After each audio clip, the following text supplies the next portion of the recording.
नमस्कृत्य नरं चैव नरोत्तमं देवीं सरस्वतीं व्यासं ततो जयमुदीरयेत्। नमोऽस्तु ते व्यासविशालबुद्धे फुल्लारविन्दायतपत्रनेत्र येन त्वया भारततैलपूर्णः प्रज्वालितो ज्ञानमयः प्रदीपः प्रपन्नपारिजाताय तोत्रवैत्रैकपाणये ज्ञानमुद्राय कृष्णाय गीतामृतदुहे नमः। वसुदेवसुतं देवं कंसचाणूरमर्दनं देवकी परमानन्दं कृष्णं वन्दे जगद्गुरुम्। मूकं करोति वाचालं पङ्गुं लङ्घयते गिरिं यत्कृपातमहं वन्दे परमानन्दमाधवम्।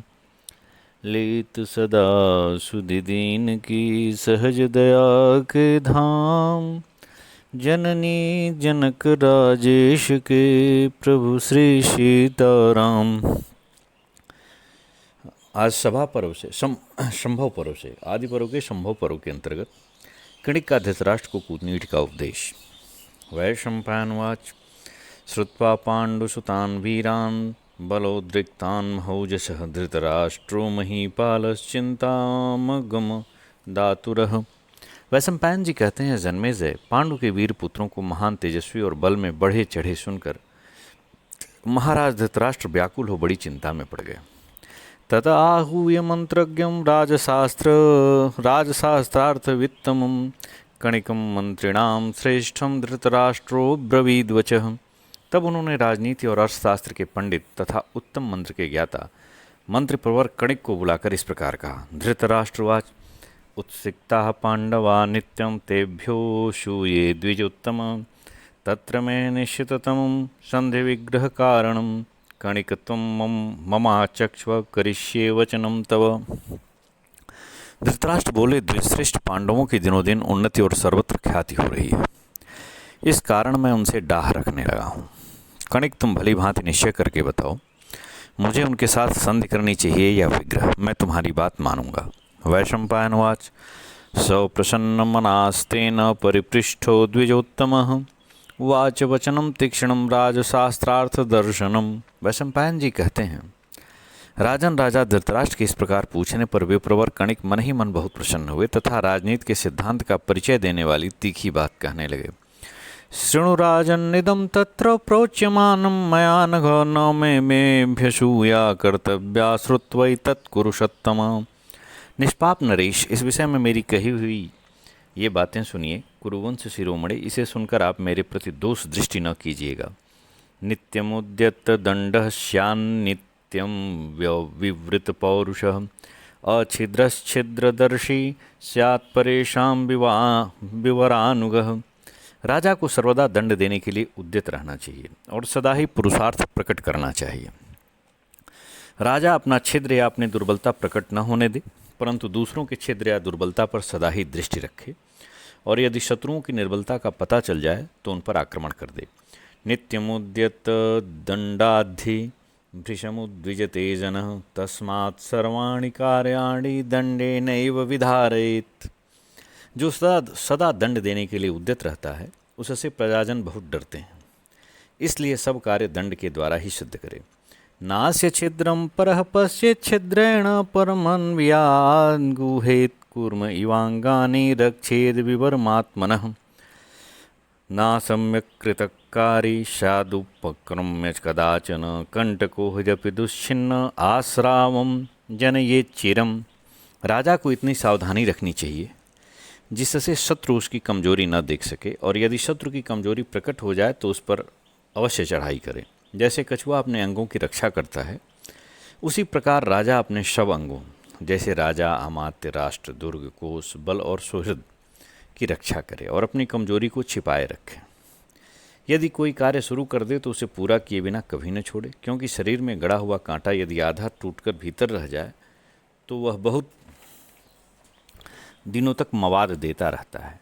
वधमेव प्रशंसन्ति शत्रूणामपकारिणां सुविदीर्णं सुविक्रांतं सुयोधं सुपलायितं आपद्यापदित काले च कुर्वीतन विचारयेत नावगेयो रिपुस्तात दुर्बलोपि कथंचन। अपना अनिष्ट करने वाले शत्रुओं का वध कर दिया जाए, इसी की नीतिज्ञ पुरुष प्रशंसा करते हैं। अत्यंत पराक्रमी शत्रु को भी आपत्ति में पड़ा देखकर उसे सुगमतापूर्वक नष्ट कर दे। इसी प्रकार जो अच्छी तरह युद्ध करने वाला शत्रु है उसे भी आपत्ति काल में ही अनायास ही मार भगाए। आपत्ति के समय शत्रु का संहार अवश्य ही करे, उस समय उसके संबंध या सौहार्द आदि का विचार कभी न करे। तात शत्रु दुर्बल हो तो भी किसी प्रकार की उपेक्षा न करे।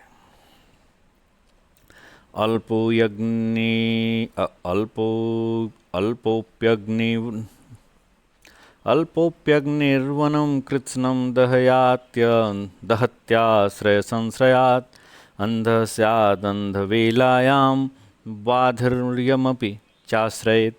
क्योंकि जैसे थोड़ी सी भी आग ईंधन का सहारा मिल जाने पर समूचे वन को जला देती है, उसी प्रकार छोटा शत्रु भी दुर्ग आदि प्रबल आश्रय का सहारा लेकर विनाशकारी बन जाता है।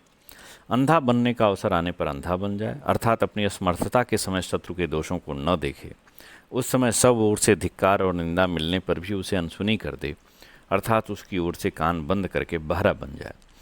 कुर्यात् तृणमयं चापं शयीत मृगशायिकं सांत्वादिभिरुपायैस्तु हन्यात् शत्रुं वशे स्थितम्।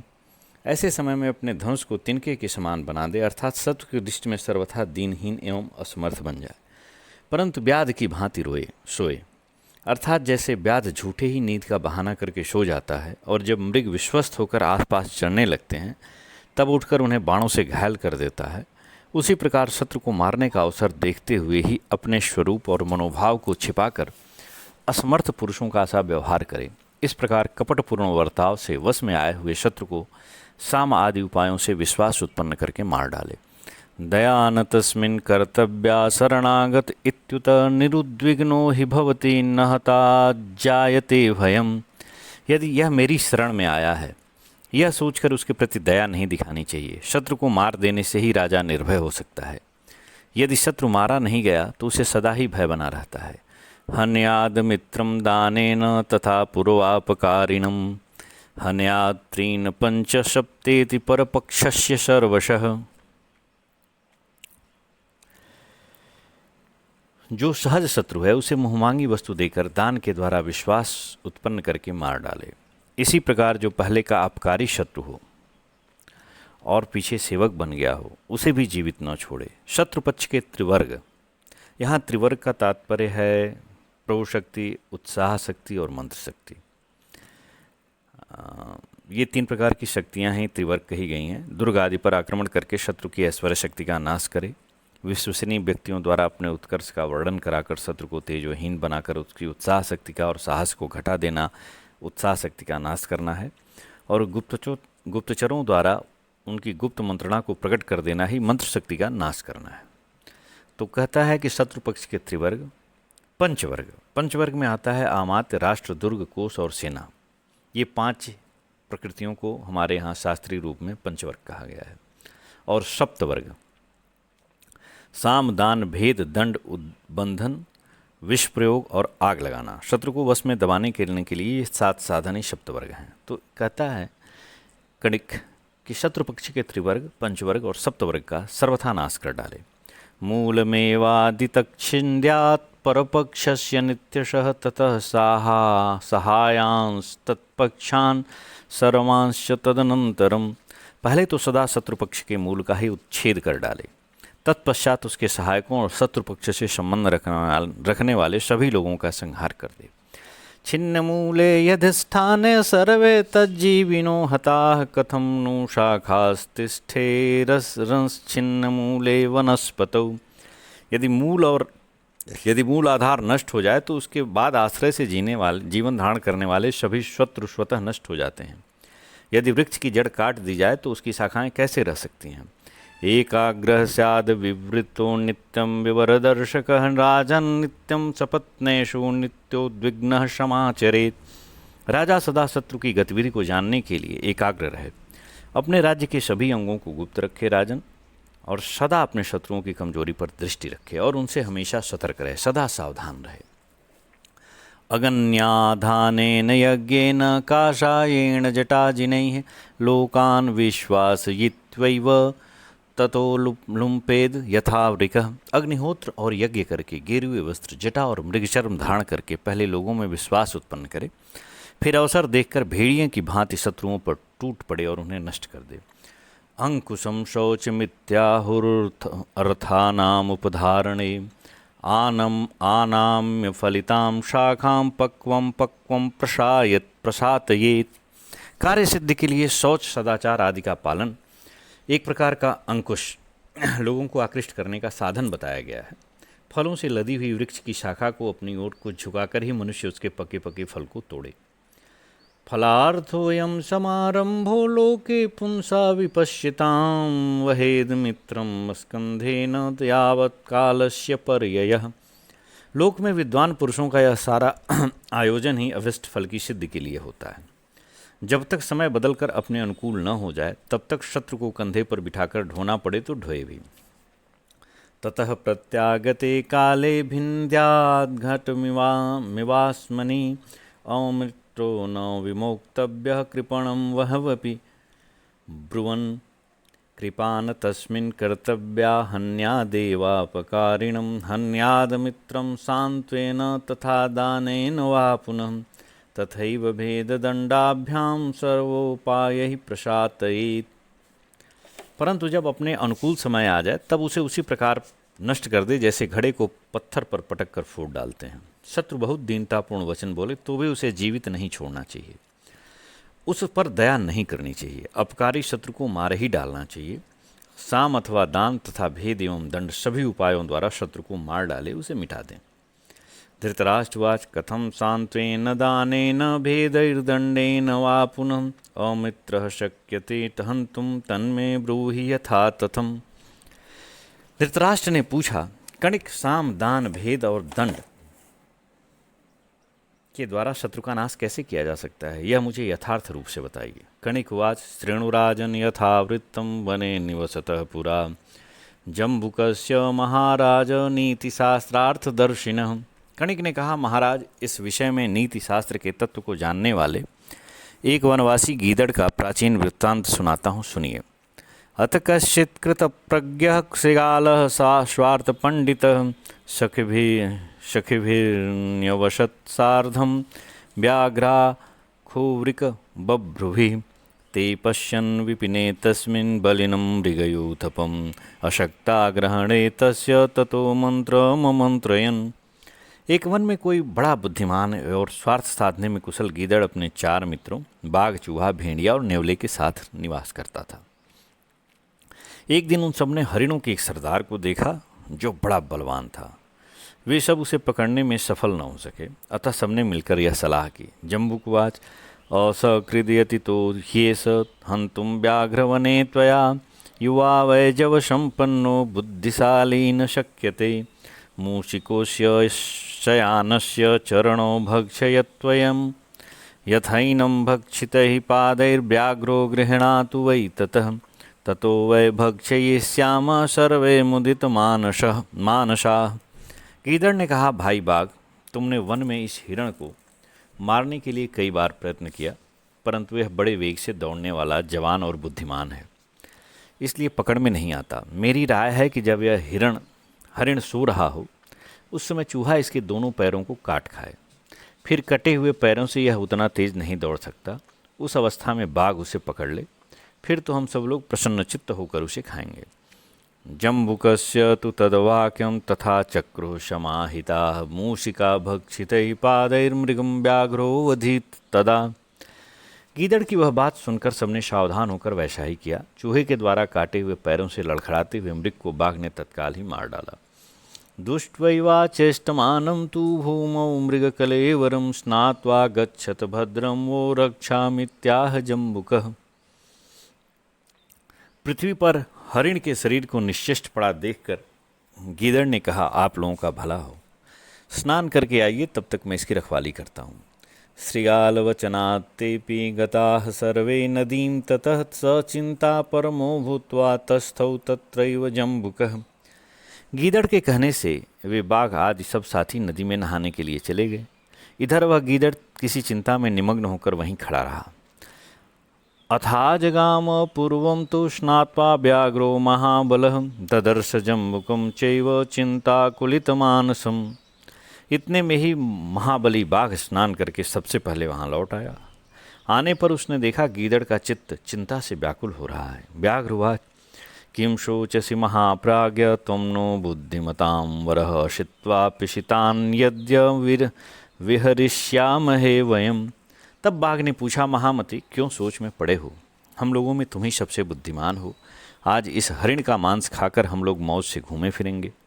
जम्बुकवाच शृणु मे त्वं महाबाहो यद्वाक्यं मूषिको ब्रवीत् धिग्बलं मृगराजस्य मयाद्यायं मृगो हतः।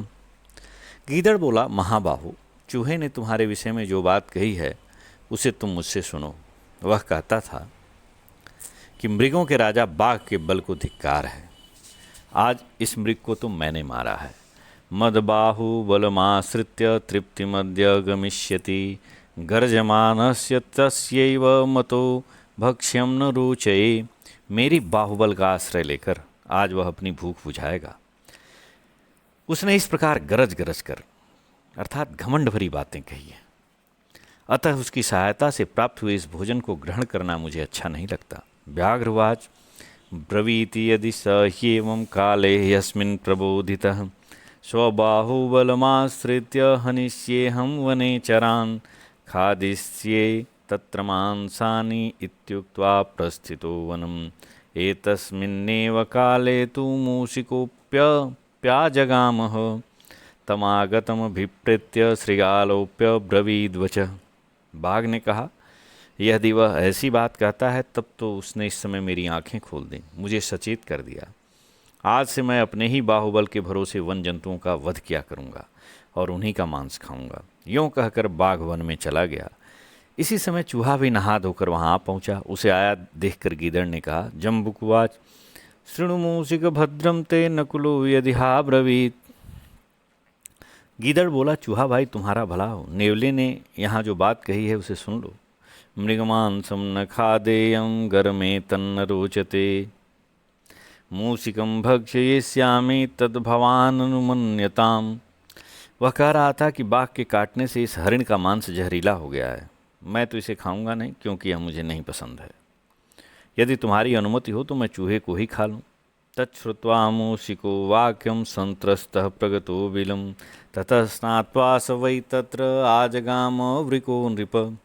यह बात सुनकर चूहा अत्यंत भयभीत होकर बिल में घुस गया। राजन तत्पश्चात भेड़िया भी स्नान करके वहां आ पहुंचा।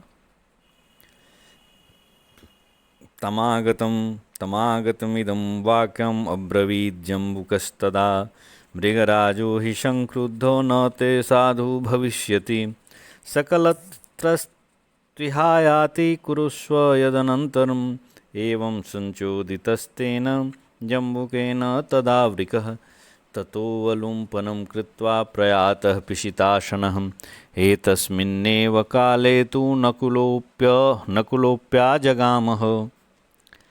उसके आने पर गीदड़ ने इस प्रकार कहा, भेड़िया भाई आज बाघ तुम पर बहुत नाराज हो गया है, अतः तुम्हारी खैर नहीं है। वह अभी बाघिन को साथ लेकर यहाँ आ रहा है, इसलिए अब तुम्हें जो उचित जान पड़े वह करो। गीदड़ की इस प्रकार कहने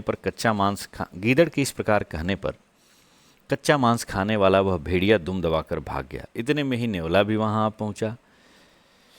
तमुवाच महाराज नकुलं जम्बुको वने स्वबाहुबलमाश्रित्य निर्जितास्तेन्यतो गता मम दत्त्वा नियुद्धं त्वं भुङ्क्ष्व मांसं यथेप्सितम्।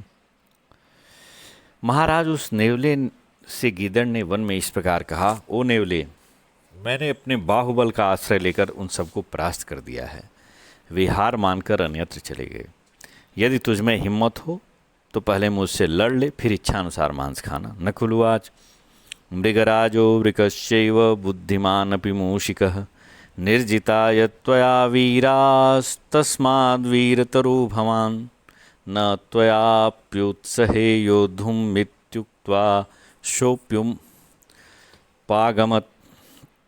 नेवले ने कहा, जब बाघ, भेड़िया और बुद्धिमान चूहा ये सभी वीर तुमसे परास्त हो गए तब तो तुम वीर शिरोमणि हो, मैं भी तुम्हारे साथ युद्ध नहीं कर सकता। यूँ कहकर नेवला भी चला गया। कणिकवाच एवं तेषु प्रयातेषु जम्बुको हृष्टमानसः खादति स्म सदा मांसमेकः सन्मंत्र निश्चयात्।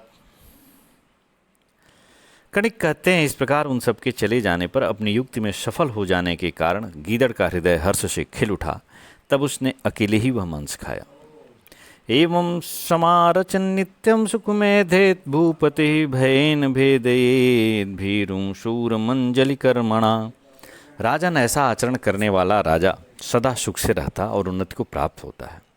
डरपोक को भय दिखाकर फोड़ ले तथा जो अपने से शूरवीर हो उससे हाथ जोड़कर वश में करे। लुब्धमर्थ प्रदानेन समं न्यूनं तथौजसा एवं ते कथितं राजशृणु चाप्य परम तथा। लोभी को धन देकर तथा बराबर और कमजोर को पराक्रम से वश में करे। राजन, इस प्रकार आपसे नीति युक्त बर्ताव का वर्णन किया गया। अब दूसरी बातें सुनिए। पुत्र सखा वा भ्राता वा पिता वा यदि वा गुरु रिपुस्थानेषु वर्तन्तो हन्तव्या भूतिमीक्षता। पुत्र, मित्र, भाई, पिता अथवा गुरु कोई भी क्यों न हो, जो शत्रु के स्थान पर आ जाए, शत्रुवत बर्ताव करने लगे, तो उन्हें वैभव चाहने वाला राजा अवश्य मार डाले। शपथे नाप्यरिम हन्यादर्थन दानेन वा पुनः विषेण मायया वापि नोपेक्षेत कथंचन उभौ चेत संशयोपेतौ श्रद्धावांस्तत्र वर्धते। सौगंध खाकर, धन अथवा जहर देकर या धोखे से भी शत्रु को मार डाले, किसी तरह भी उसकी उपेक्षा न करे। यदि दोनों राजा समान रूप से विजय के लिए यत्नशील हों और उनकी जीत संदेहास्पद जान पड़ती हो, तो उनमें भी जो मेरे इस नीतिपूर्ण कथन पर श्रद्धा विश्वास रखता है वही उन्नति को प्राप्त होता है। गुरुरप्यवलिप्तस्य कार्याकार्यमजानतः उत्पथ प्रतिपन्नस्य न्यायं भवति शासनम। यदि गुरु भी घमंड में आकर कर्तव्य और अकर्तव्य को न जानता हो अथवा तथा बुरे मार्ग पर चलता हो, तो उसे भी दंड देना उचित माना जाता है। क्रुद्धोप्यक्रुद्ध रूपः स्यात् स्मित पूर्वाभिभासिता न चाप्यन्यमपध्वंसेत कदाचित् कोपसंयुतः प्रहरिष्यन् प्रियं ब्रूयात् प्रहरन्नपि भारत प्रहृत्य च कृपायीत शोचते च रुदेत च। मन में क्रोध भरा हो तो भी ऊपर से क्रोध शून्य बना रहे और मुस्कुराकर बातचीत करे। कभी क्रोध में आकर किसी दूसरे का तिरस्कार न करे। भारत शत्रु पर प्रहार करने से पहले और प्रहार करते समय भी उससे मीठे वचन ही बोले। शत्रु को मार कर भी उसके प्रति दया दिखाए और उसके लिए शोक करे तथा रोए और आंसू बहाए। आश्वासयेच्चापि परम शांत धर्मार्थ वृत्ति भी अथास्य प्रहरेत काले यदा विचलिते पथि। शत्रु को समझा बुझाकर, धर्म बताकर, धन देकर और सद्व्यवहार के लिए आश्वासन दे, अपने प्रति उसके मन में विश्वास उत्पन्न करे। फिर समय आने पर जो ही वह मार्ग से विचलित हो, ते ही उस पर प्रहार करे। अपि घोरापराधस्य धर्ममाश्रित्य तिष्ठतः स हि प्रच्छाद्यते दोषः शैलो मेघैरिवासितैः। धर्म के आचरण का ढोंग करने से घोर अपराध करने वाले का दोष भी उसी प्रकार ढंक जाता है जैसे पर्वत काले मेघों की घटा से ढंक जाता है। यह स्यादनुप्राप्त वधस्तस्यागारं प्रदीपयेत अधनान् नासिकांश्चौरान् विषये स्वेन वासयेत। जिसे शीघ्र ही मार डालने की इच्छा हो उसके घर में आग लगा दें। धनहीनों, नास्तिकों और चोरों को अपने राज्य में न रहने दें। धनहीनों, नास्तिकों और चोरों को अपने राज्य में न रहने दें। प्रत्युत्थानासनाद्येन संप्रदानेन केनचित् प्रतिविश्रब्धघाती स्यात् तीक्ष्णदंष्टो निमग्नकः। शत्रु के आने पर उठकर अगवानी करें, आसन और भोजन दें और कोई प्रिय वस्तु भेंट करें। ऐसे बर्तावों से अपने प्रति जिसका पूर्ण विश्वास हो गया हो उसे भी अपने लाभ के लिए मारने में संकोच न करें। सर्प की भांति तीखे दांतों से काटे जिससे शत्रु फिर उठकर बैठ न सके। अशंकितेभ्यः शंकित शंकितेभ्यश्च सर्वशः असंख्यात् भयमुत्पन्नम अपि मूलम निकृन्तति। जिनसे भय प्राप्त होने का संदेह न हो उनसे भी सशंक रहें, अर्थात चौकन्ना रहें, और जिनसे भय की आशंका हो उनकी ओर से सब प्रकार से सावधान रहें। जिनसे भय की शंका नहीं है, ऐसे लोगों से यदि भय उत्पन्न होता है तो वह मूलोच्छेद कर डालता है। न विश्वसेद विश्वस्ते विश्वस्ते नी नाति विश्वसेत विश्वासाद भयमुत्पन्नम मूलान्यपि निकृंतति। जो विश्वास पात्र नहीं है उस पर कभी विश्वास न करें, परंतु जो विश्वास पात्र है उस पर भी अति विश्वास न करें, क्योंकि अति विश्वास से उत्पन्न होने वाला भय राजा की जड़ मूल का भी नाश कर डालता है। चारः सुविहितः कार्यम आत्मनश्च परस्य वा पाखंडास्तापसादींश्च परराष्ट्रेषु योजयेत्। भली भांति जांच कर परख कर अपने तथा शत्रु के राज्य में गुप्तचर रखें। शत्रु के राज्य में ऐसे गुप्तचरों को नियुक्त करें जो पाखंड वेशधारी अथवा तपस्वी आदि हों। उद्यानेषु विहारेषु देवतायतनेषु च पानागारेषु रथ्यासु सर्वतीर्थेषु चाप्यथ चत्वरेषु च कूपेषु पर्वतेषु वनेषु च समवायेषु सर्वेषु सरित्सु च विचारयेत्। उद्यान, घूमने फिरने के स्थान, देवालय, मद्यपान के अड्डे, गली या सड़क, संपूर्ण तीर्थ स्थान, चौराहे, कुएं, पर्वत, वन, नदी तथा जहाँ मनुष्यों की भीड़ इकट्ठी होती हो, उन सभी स्थानों में अपने गुप्तचरों को घुमाता रहे। वाचा भृशं विनीतः स्यात् हृदयेन तथाक्षुरः स्मृतपूर्वाभिभाषी स्यात् सृष्टो रौद्राय कर्मणे। राजा बातचीत में अत्यंत विनयशील हो, परंतु हृदय छुरे के समान तीखा बनाए रखे। अत्यंत भयानक कर्म करने के लिए उद्यत हो तो भी मुस्कुराकर ही वार्तालाप करे। अंजलि शपथ शांत्वं शिरसा पादवंदनम आशाकरणमित्येवं कर्तव्यम भूतिमीक्षता। अवसर देखकर हाथ जोड़ना, शपथ खाना, आश्वासन देना, पैरों पर मस्तक रखकर प्रणाम करना और आशा बंधाना, ये सब ऐश्वर्य प्राप्त की इच्छा वाले राजा के कर्तव्य हैं। सुपुष्पितः स्याद् फलः फलवान् स्याद् दुरारुह आमः स्यात् पक्वशंकासो न च जिर्येत् करहिचित्। नीतिज्ञ राजा ऐसे वृक्ष के समान रहे जिसमें फूल तो खूब लगे हों परंतु फल न हो, अर्थात वह बातों से लोगों को फल की आशा दिलाए, उसकी पूर्ति न करे। फल लगने पर भी उस पर चढ़ना अत्यंत कठिन हो, अर्थात लोगों की स्वार्थ सिद्धि में वह विघ्न डाले या विलंब करे। वह रहे तो कच्चा पर दिखे पके के समान, अर्थात स्वार्थ साधकों की दुराशा को पूर्ण न होने दे, कभी स्वयं जीर्ण न हो। अर्थात पर यह कि अपना धन खर्च करके शत्रुओं का पोषण करते हुए अपने आप को निर्धन न बना दे। त्रिवर्गे त्रिविधा पीड़ा यनुबंधस्तथैव च अनुबंधा शुभागेया पीडास्तु परिवर्जयेत्। धर्म, अर्थ और काम, इन त्रिविध पुरुषार्थों के सेवन में 3 प्रकार की बाधा उपस्थित होती है। उसी प्रकार उनके ही 3 ही प्रकार के फल प्राप्त होते हैं। धर्म का फल है अर्थ और काम, अर्थात भोग की प्राप्ति। अर्थ का फल है धर्म का सेवन और भोग की प्राप्ति, और काम अर्थात भोग का फल है इंद्रिय तृप्ति। इन तीनों प्रकार के फलों को शुभ अर्थात वर्णीय जानना चाहिए, परंतु उक्त तीनों प्रकार की बाधाओं से यत्नपूर्वक बचना चाहिए। त्रिविध पुरुषार्थों का सेवन इस प्रकार करना चाहिए कि तीनों एक दूसरे के बाधक न हों, अर्थात जीवन में तीनों का सामंजस्य ही सुखदायक है। धर्मं विचरतः पीड़ा सापि द्वाभ्यां नियच्छति अर्थम चाप्यर्थ लुब्धस्य कामं चाति प्रवर्तिनः। धर्म का अनुष्ठान करने वाले धर्मात्मा पुरुष के धर्म में काम और अर्थ, इन दोनों के द्वारा प्राप्त होने वाली पीड़ा बाधा पहुंचाती है। इसी प्रकार अर्थलोभी के अर्थ में और अत्यंत भोगासक्त के काम में भी शेष 2 वर्गों द्वारा प्राप्त होने वाली पीड़ा बाधा उपस्थित करती है। अगर्वितात्मा युक्तस्य शांतयुक्तो न शूयिता अवेक्षितार्थ शुद्धात्मा मंत्रयी द्विजयः सह। राजा अपने हृदय से अहंकार को निकाल दे, चित्त को एकाग्र रखे, सबसे मधुर बोले, दूसरों के दोष प्रकाशित न करे, सब विषयों पर दृष्टि रखे और शुद्ध चित्त हो द्विजों के साथ बैठकर मंत्रणा करें। कर्मणा येन केनैव मृदुना दारुणेन च उद्धरेत् दीनमात्मानं समर्थो धर्माचरेत् धर्ममाचरेत्। राजा यदि संकट में हो तो कोमल या भयंकर, जिस किसी भी कर्म के द्वारा उस दुर्वस्था से अपना उद्धार करे, फिर समर्थ होने पर धर्म का आचरण करे। न संशयम् अनारुह्य नरो भद्राणि पश्यति संशयम् पुनरारुह्य यदि जीवति पश्यति। कष्ट सहे बिना मनुष्य कल्याण का दर्शन नहीं करता। प्राण संकट में पड़कर यदि पुनः जीवित रह जाता है तो अपना भला देखता है। यस्य बुद्धिः परिभवेत् तमतीतेन सान्त्वयेत् अनागतेन दुर्बुद्धिं प्रत्युत्पन्नेन पंडितम। जिसकी बुद्धि संकट में पड़कर शोकाभिभूत हो जाए उसे भूतकाल की बातें राजा नल तथा श्री रामचंद्र जी आदि के जीवन का वृतांत सुनाकर सांत्वना दे।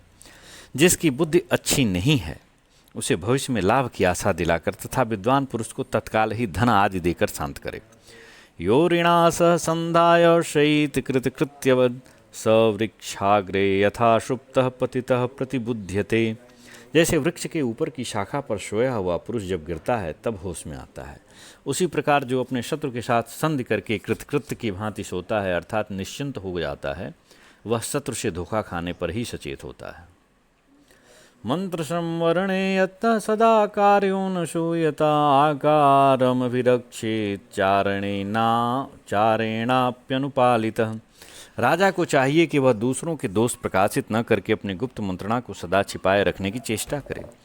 दूसरों के गुप्तचरों से तो आकार तक को दूसरों के गुप्तचरों से तो अपने आकार तक अर्थात क्रोध और हर्ष आदि की सूचित करने वाली चेष्टा तक को गुप्त रखे, परंतु अपने गुप्तचर से भी सदा अपनी गुप्त मंत्रणा की रक्षा करे अर्थात अब उसका गुप्तचर भी उसकी गुप्त बात न जान पाए। ना छित्वा परमं मर्माणि ना कृत्वा कर्म दारुणं ना हत्वा मत्स्याघावितीव प्राप्नोति महतीं श्रियम्।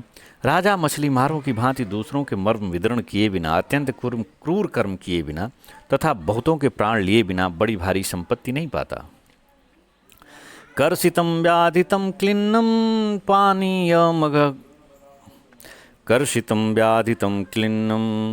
पानीयमघासकं परिविश्वस्तमंदं च प्रहर्तव्यमरेर्बलम्। जब शत्रु की सेना दुर्बल रोगग्रस्त जल या कीचड़ में फंसी हो, भूख प्यास से पीड़ित हो और सब ओर से विश्वस्त होकर निश्चेष्ट पड़ी हो, उस समय उस पर प्रहार करना चाहिए। नार्थिकोर्थे न मनभ्येति कृतार्थे नास्ति संगतम तस्मात् सर्वाणि साध्यानि सावशेषाणि कारयेत्। धनवान मनुष्य किसी धनी के पास नहीं जाता, जिसके सब काम पूरे हो चुके हैं वह किसी के साथ मैत्री निभाने की चेष्टा नहीं करता, अतः अपने द्वारा सिद्ध होने वाले दूसरों के कार्य ही अधूरे रखते, जिससे अपने कार्य के लिए उसका आना जाना बना रहे। अर्थात अक्सर कुछ न कुछ उसका छूटा रहे जिससे वह आपसे मिलता रहे।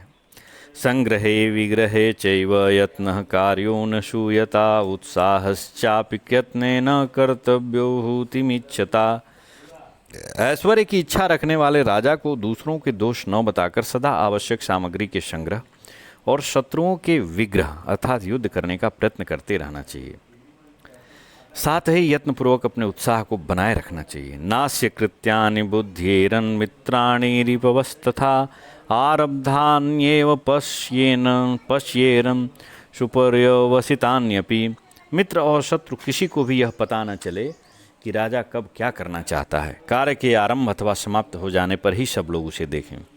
भीतवत् संभितातव्यम यावद भयम अनागतम आगतम तु भयम दृष्ट्वा प्रहर्तव्यमभीतवत्। जब तक अपने ऊपर भय न आया हो तब तक डरे हुए की भांति उसको टालने का प्रयत्न करना चाहिए, परंतु जब भय को सामने आया देखे तब निडर होकर शत्रु पर प्रहार करना चाहिए।